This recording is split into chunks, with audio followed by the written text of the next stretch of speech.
লোচন হরি। মা সুনীতি তাকে শুনিয়ে দিয়েছে পদ্মপলাশ লোচন হরি বলে ডাকলেই তাকে পাওয়া যায়।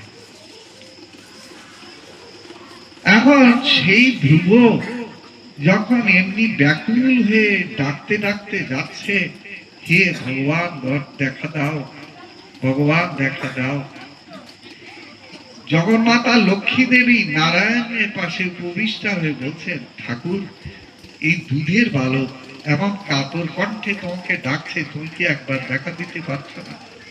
দেবী, আমি যে পথে ভক্তের সান্নিধ্যে উপস্থিত হই, ধ্রুব এখনো সে পথে উঠে নাই।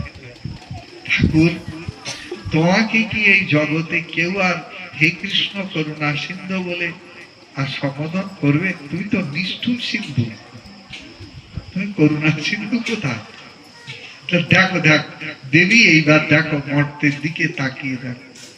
দেবী তাকিয়ে দেখলে হতো তোমার সেই দুষ্ট পুত্র যাচ্ছে, দেবর্ষি নারদ। এইবার হবে দেবর্ষি নারদ গিয়ে ধ্রুবকে প্রথমত পরীক্ষা করবার জন্য কিছু কথা জিজ্ঞাসা করলেন। ধ্রুব, কোথায় চলেছ? ধ্রুব চোখ তুলে দেখলেন, হ্যাঁ হ্যাঁ, এই তো দেবর্ষি, পিতার রাজসভায় তো মাঝে মাঝে উপস্থিত হন। হে দেবর্ষি, উত্তাপমান বন্দন, ধ্রুব কুমার আপনার চরণ কমলে সাষ্টাঙ্গে প্রণিপাত নিবেদন করে। এই বলে সাষ্টাঙ্গে প্রণিপাত করে দেখে দেবর্ষি নারদের খুব ভালো লাগে।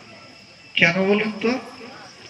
না, শিষ্ট জনের প্রথম আচরণ এটাই, তদ্বিদ্ধি প্রণিপাতেন পরিপ্রশ্নেন সেবয়া উপদেক্ষন্তে জ্ঞানম জ্ঞানীন তত্ত্বদর্শী। এই যে ভগবান গীতা সনাতন বাণীতে শুনিয়ে দিয়েছেন, এই ধ্রুব কুমারকে জিজ্ঞাসা করলেন, ধ্রুব কোথায় চলে? ধ্রুব বললেন, আমি হরিভজন করবার জন্য বনে যাত্রা করেছি। শুনেই দেবর্ষি নারদ বিরুদ্ধ কথাগুলো শুনিয়ে পরীক্ষা করবার জন্য বলতে লাগলেন, ওয়ে ধ্রুব, আরে হরি কি তোমার খেলা বস্তু নাকি? আরে এই বয়সে বৈশ্যগণের সঙ্গে খেলবে, মায়ের কোলে ঘুমাবে, মা স্নান করিয়ে দেবে, দাস দাসীগণ এই সমস্ত তোমার সেবা করবে, আর তুমি চলেছ এই বয়সে হরির উপাসনা করবার জন্য? হরি কি তোমার খেলার বস্তু নাকি? আরে হরি দুরারাধ্য, অনন্ত জন্মের সাধনায় ধ্যানী জ্ঞানী ব্রহ্মজ্ঞানী যে হরির দর্শন পায় না, সেই হরিকে তুমি এই বয়সে পেয়ে যাবে? ফিরে যাও, ফিরে যাও। ধ্রুব কিচ্ছু বলে। আবার বলতে লাগলেন, ওরে ধ্রুব, আরে ওই বনপ্রদেশে রয়েছে ভয়ঙ্কর হিংস্র জন্তু জানোয়ার, নিমেষের মধ্যে তোমাকে খেয়ে শেষ করে দেবে। কিছু বলে না। আবার বলতে লাগলেন, ওরে শোনো, সেখানে স্নান করাবার দাস দাসী নেই। ওরে ধ্রুব, সেখানে মায়ের স্নেহাঞ্চল যুক্ত কোল নেই, ঘুম পাড়াবে মা।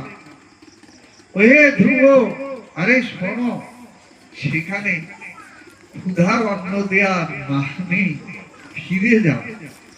ধ্রুব কিছু বলেন।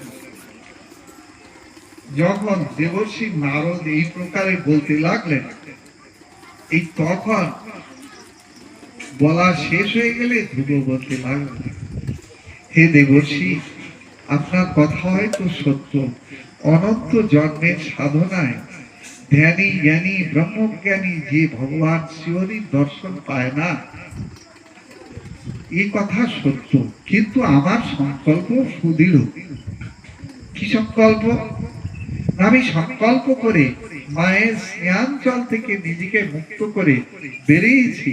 যদি হরির দর্শন পাই তো হরির চরণে লুটিয়ে পড়ব। হে বিশ্বপিতা ভগবান শ্রীহরি, তুমি